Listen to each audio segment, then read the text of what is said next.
And we're live. All right.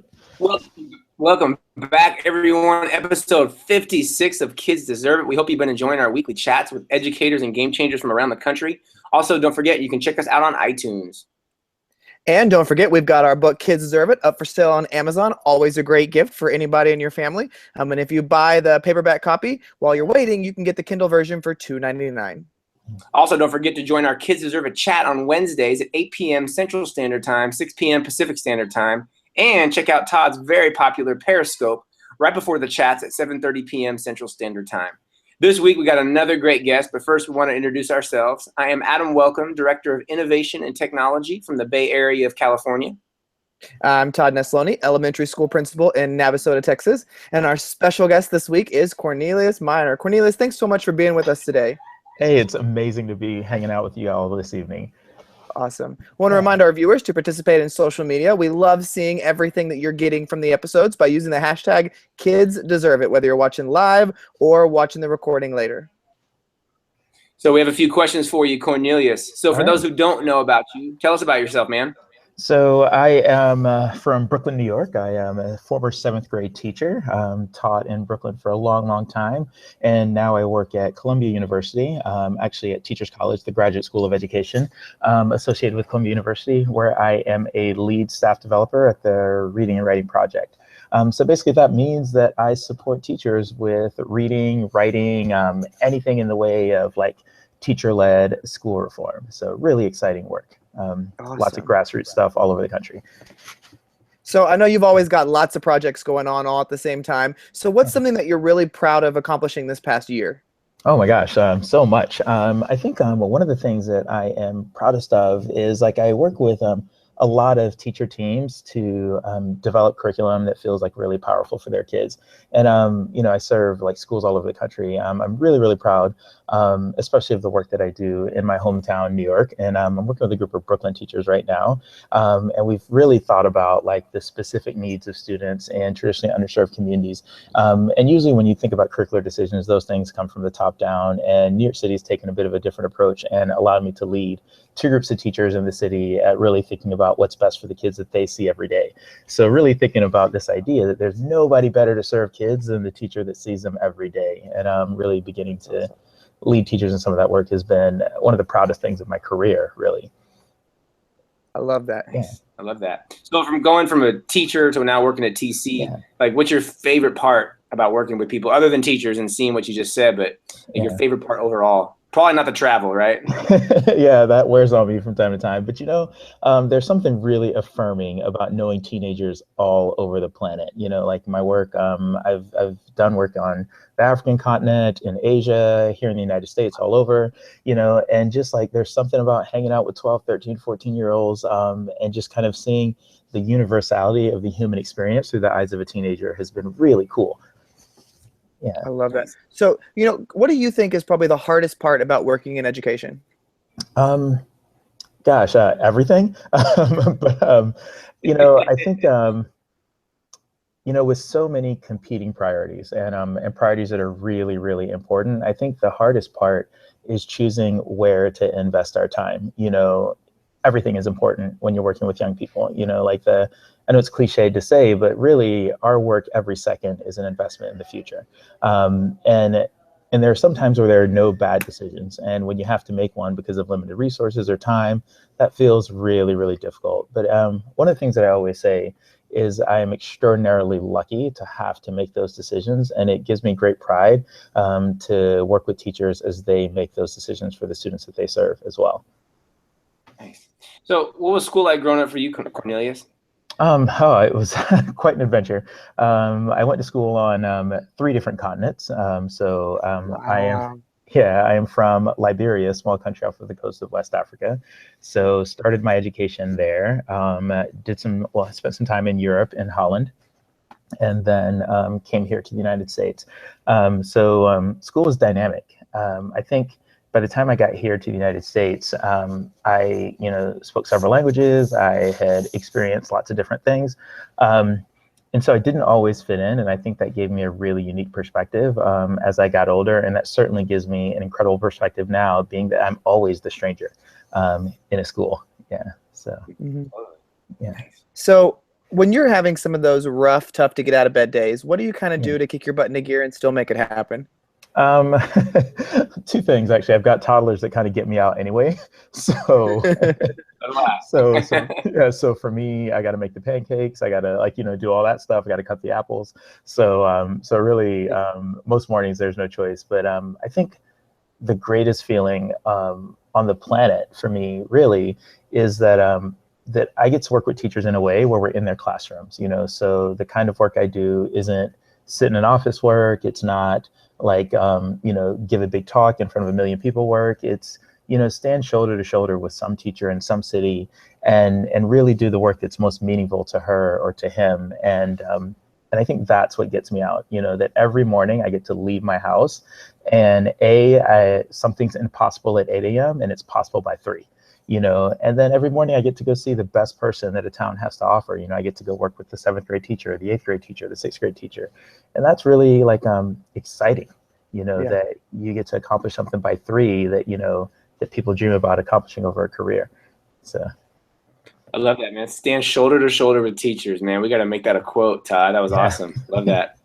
So, recently, Cornelius, you've talked and you kind of blogged about books and your thoughts kind of between the difference between diversity and inclusion. I really like what you wrote, and we're hoping you can go a little bit deeper with that.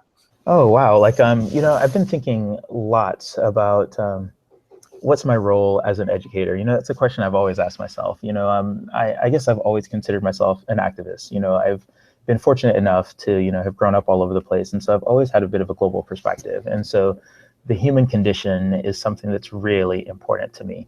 And as my work is taking me deeper and deeper into literacy, the human condition as expressed through books is not just important, but it's essential, for the kind of planet that we want, for the kind of world that we want our kids to live in. And so when books present limited perspectives, or when libraries and the selections that we make don't show kids the whole world, that really troubles me. And so I've been thinking a lot about what it means to have a powerful library, what it means to do really good literacy, not just in service of reading and writing, but in service of greater citizenship. So I've always been advocating for, a wide perspective of ideas to be present in classroom libraries and school libraries. And diversity is a word that comes up a lot. And for me, especially given the current political climate, really understanding the realities of the communities that I serve. I serve, communities from, Beverly Hills to West Harlem, so I am everywhere in between. And I think one of the things that is really important to note is that, diversity falls a bit short. It feels representational at times and cosmetic at times. And, when I want to think about what kind of world we want for kids, it's a world where everybody is included. And so that doesn't just mean that I'm represented. That doesn't just mean that I'm here. That doesn't just mean, oh, I got a brown person at the table, or, that means that the people assembled at this table are, yes, diverse, but also they are valued, and also their ideas are welcome here. And I think that that's been really, really important for me. And so this idea that diversity isn't something that I want anymore, in the way that, I think when we look at how class and race relations were discussed in the 40s through the 60s, we talked about this concept of tolerance, and we outgrew tolerance. We decided that, we don't just want to tolerate people. And I think we're at a point now where we've outgrown diversity. It's not valuable for what we want anymore. I think what we really want is a place where your voice can be heard and my voice can be heard, and ideas can be on the table, and those ideas have a fair chance to compete for which one is the best, or we get a fair chance to collaborate to make something better, for the reality we want for kids. And so, I think that's a super powerful. There's so much meat of what you said in there. If we have teachers listening, or administrators or librarians listening, and they're thinking, you know what, Cornelius is so right. What are some of the first steps that they can do, kind of to begin this movement, or this idea of inclusion within their classroom or in their school? Wow, and I've always thought a lot about that. I think my life is that question. And so one of the things that I've been looking at is what does it mean to change? And then what do we change? And I'm really one of the things that I've sought to embrace the last several years is the idea that when we talk about social change, especially along gender lines or class lines or racial lines, we've really got to take a look at systems, and so I've always been thinking and urging the teachers that I work with, the school leaders that I work with, to be more systemically aware. And here's what I mean by that. When we think about things like sexism or classism or racism, we often treat those things as if they are personality traits, based on individual acts of personal bias. But when I think about like how society works, things like, for example, sexism, they're systems, and systems are the rules, the policies, the customs, the procedures in a place that pretty much guarantee unequal outcomes for specific subsets of people. And so when you think about a thing like gender, for example, it is a known economic fact that there exists a gender pay gap. So in America, the typical woman, if given equal effort and work and talent and education, makes less than me. And that's not okay. But I think one of the interesting things to examine is that person doesn't make less than me because there's some wild, rampant sexist that exists in the hiring office. That person makes less than me because of the rules, the policies, the procedures, the customs in place that guarantee that unfair outcome. And I know that's heavy sociology here, but one of the things that I think a lot about then is if I'm to create change, it has to be systemic in that I have to change those rules, those policies, those customs, those procedures. And so if I were a school leader now, or a coach, or a city council person, I would think to myself, what are the rules that exist in this place that pretty much guarantee unequal access for specific subsets of people? And I think for teachers, one of the questions that I always ask is, when we think about the systems and people kind of use that term to kind of like as an umbrella catch-all that, oh, what's wrong with my school? It's the system. There are systems that are outside of our control. There's my realm of concern. So there are the systems that govern school boards. There's the systems that govern cities. But then there are systems that exist within my realm of influence. And those are the systems that govern my classroom. So what can I do around my classroom library? What can I do around making sure that my lessons are accessible for kids, who have disabilities, for learners who think differently? How can I make sure that my practices are culturally responsive? All of those things are really, really important. And so for me, of course, the conversation starts at books because I'm a literacy guy. But it ends at this idea of how am I using my influence to disrupt systems, again, that have like negative impacts for specific subsets of folks. Man, I think that's a great thing to stop and do as an educator, is to reflect on your classroom and the procedures and the way you do lessons and the books you have in your room, and really see how inclusive your environment that you're creating is, even when you didn't realize things. Because sometimes we don't even realize the people that we're leaving out until we stop and actually go in and reflect on what we're doing. I know for me, I wrote a blog post for Scholastic a couple months ago, I think it was, about a book that I had read to some kids that I didn't even realize the non-inclusion that I was doing with students. And now I have gone and I've made it a point that I've gone to some public bookstores, and there's a couple of them that have this. It's sectioned their kids' books off into different authors from different countries, and I've made it a point to go and buy books by authors from other countries with illustrators from other countries. And it's been so neat having those conversations with kids when they look at the books differently and want to hear about the things differently. So exactly. I have a great teacher friend who once reminded me that, if somebody as powerful as a teacher, constructs a world through books and they leave you out of that world, that's violent, And so I've really been into this idea that like, how does the world that I construct in the classroom resemble not just the kids in my community, but the kids that I hope that they'll meet, Right. And so even if I've got a community,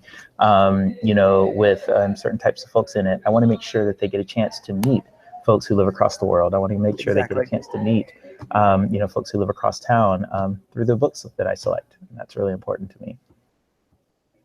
Yeah. All right, Cornelius, the time has come. Yes. Every week, we like our guests to leave a challenge for our viewers. What is your challenge for the week? Oh my gosh. And I thought about this in so many ways. And I think one challenge that I have for our viewers is that they try something different, kind of in that spirit of calculated and powerful disruption. I think a lot of times, you know, we look at our classrooms and we kind of do things the same way over and over and over again. And we're like, why aren't things changing? And so my challenge for this week is if there's a thing that we want to change or are afraid of changing, I guess my challenge would be to implore all of our listeners to try something different this week, you know. And one of the ways that I always kind of pursue difference, well, two ways. Like I talk to lots of folks and I read lots of folks. So read something different, talk to somebody different, try something different. That's my challenge for the week.